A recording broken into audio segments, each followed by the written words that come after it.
You're at a baseball game, or a street cart, or just staring at a menu, and your eyes land on two words that, if you think about them for more than 3 seconds, make absolutely no sense. Hot dog. Not sausage, not sausage in a bun. Just hot dog, which is wild because it's literally a sausage. It should have nothing to do with dogs, right? But for some reason, that goofy little word completely replaced the name for the much older Frankfurter sausage. And yet nobody walks up to a street cart and goes, "Yeah, let me get one Frankfurter sausage in a bun, please." So what happened? How did a known German sausage end up with such a goofy name? Where did the dog part even come from? And how did that slang name completely bury the original name? Let's get into it.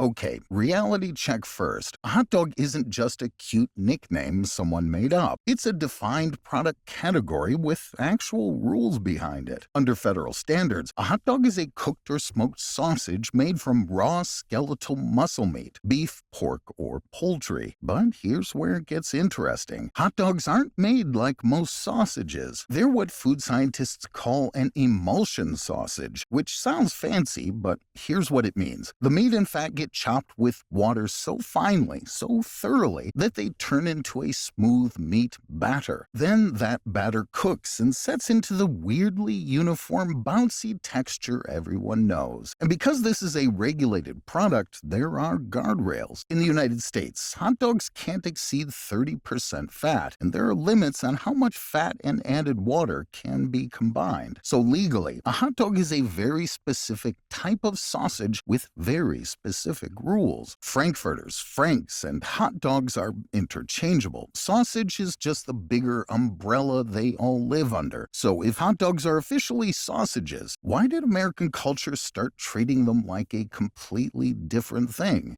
To answer that, forget the factory, go to the sidewalk, because the hot dog didn't get famous in a kitchen, it got famous on the street. By the 1860s, German immigrants in New York were already out here selling wieners from pushcarts, fast food before fast food was a thing. Then in 1867, a German immigrant named Charles Feltman opened a New York operation selling Frankfurters in rolls. Just like that, the sausage wasn't just a butcher shop product anymore. It was street food, portable, hot, and immediate. And once that format clicked, the scale got absolutely absurd. By the 1920s, Feltman's Coney Island business was serving more than 5 million customers a year, including 40,000 hot dogs per day. It's no longer a niche snack. It's a mass culture. And when something gets sold that many times, its name gets repeated constantly. But that still doesn't answer the weird part. Why didn't sausage survive as the main label?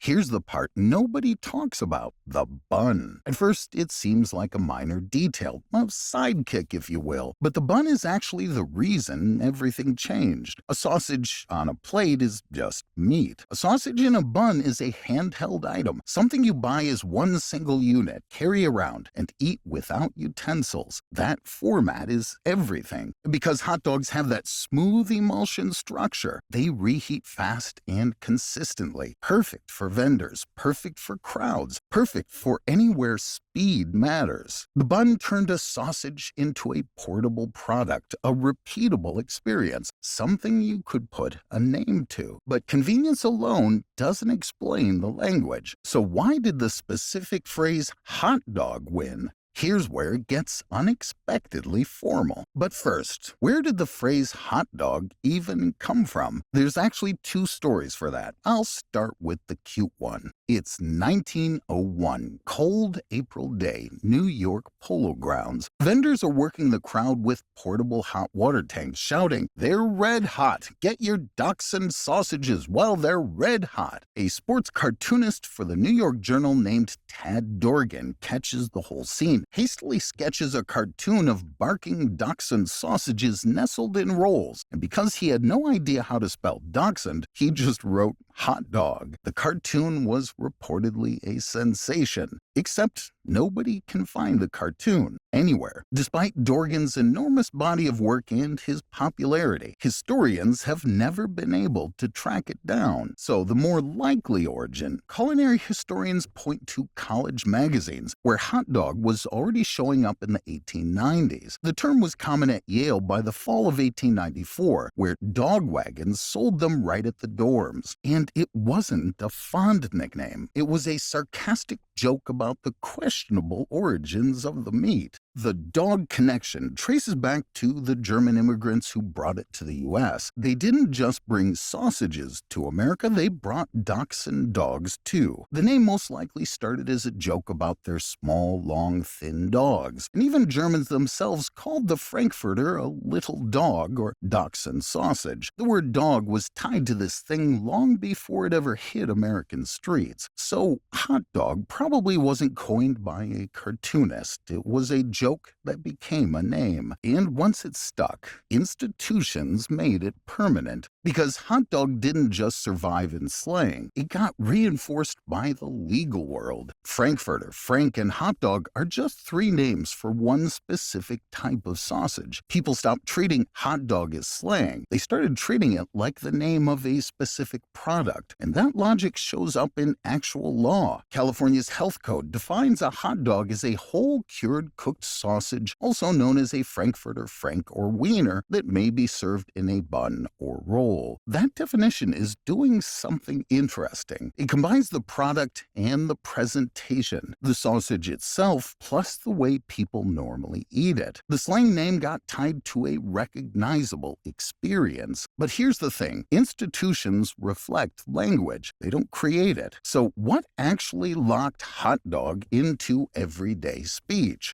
The real answer is embarrassingly simple: scale. Because language follows repetition, and hot dogs get repeated constantly. In the United States, people eat roughly 20 billion hot dogs every year. That's about 70 per person. During summer alone, just summer, Americans eat around 7 billion hot dogs. Think about what that means. Every single time someone orders one, the name gets said out loud. Every menu prints it. Every vendor repeats it. At that volume, a name that started as a joke stops feeling like a joke. It becomes the word. And suddenly, hot dog doesn't sound weird anymore. It sounds specific, almost official. And that's exactly why sausage got pushed to the background. Because sausage has to cover a lot of ground. Bratwurst, Italian sausage, kielbasa, dozens of other styles. Sausage is the family name, the whole genre. Hot dog, on the other hand, points to something precise. A cooked or smoked, finely processed sausage with a smooth, uniform texture made through that emulsion process where meat, fat, and water get blended into a stable mixture before cooking. When you say hot dog, you're not just describing meat. You're describing a very particular sausage style in a bun. So sausage stays the category. Hot dog becomes the identity.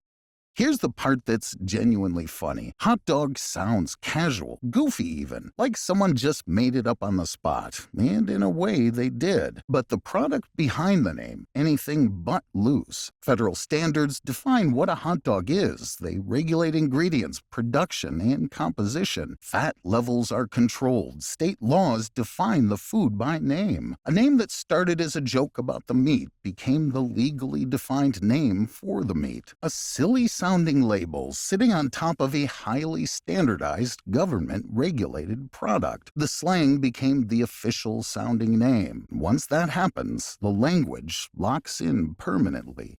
So why is it called a hot dog instead of a sausage? Because sausage is the category. Hot dog is the identity that repetition built. It's a regulated sausage style, made a specific way, defined in standards and in law, but shaped culturally by how it's sold, eaten, and talked about. When something gets ordered 20 billion times a year, the slang stops feeling strange. It just becomes the word. So next time you see hot dog on a menu, you're not just looking at a playful label. You're looking at a piece of language that won.